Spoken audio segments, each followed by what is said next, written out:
Good afternoon. When kids are going to school, the entire purpose is to be training them for when they get older.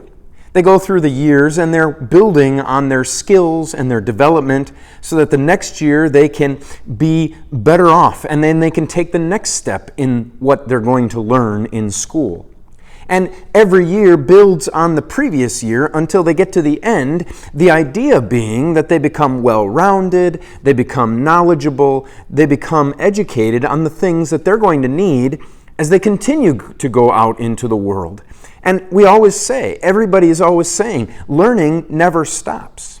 Yes, they might graduate from high school, but there's always the college, or there's always the tech school, or there's always the next job. And then beyond that, there's going to be more learning as they excel in their jobs, as they climb the ladder, as they get new jobs, as they change careers. There's going to always be more things to learn. Talk to the oldest person in the world, and they still say they're learning things every single day.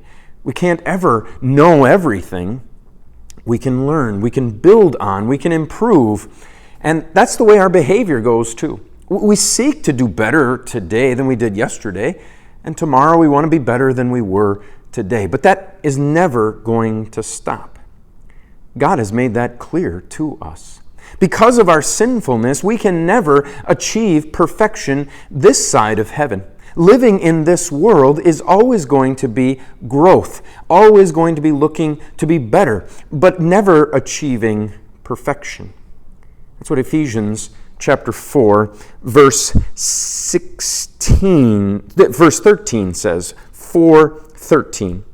This is to continue until we all reach unity in the faith and knowledge of the Son of God, resulting in a mature man with a stature reaching to the measure of the fullness of Christ.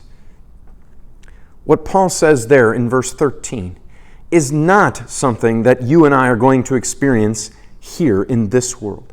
Oh, we're going to get glimpses of it. We're going to have Christ living in us and is going to be empowering us and is going to be working in us to do things that are pleasing to Him.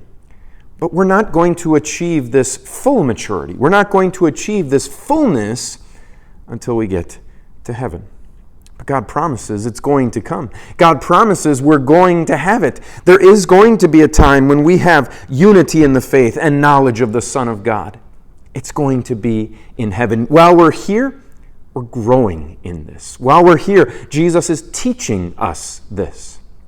He's pointing out what He has done for us, to bring us to Him, to bring us to faith, to bring us into this knowledge of the Son of God, that while not perfect here, will be completely perfect someday in heaven.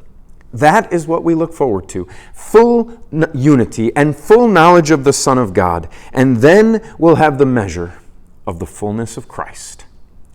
Until we see each other again, the Lord's blessings on your day.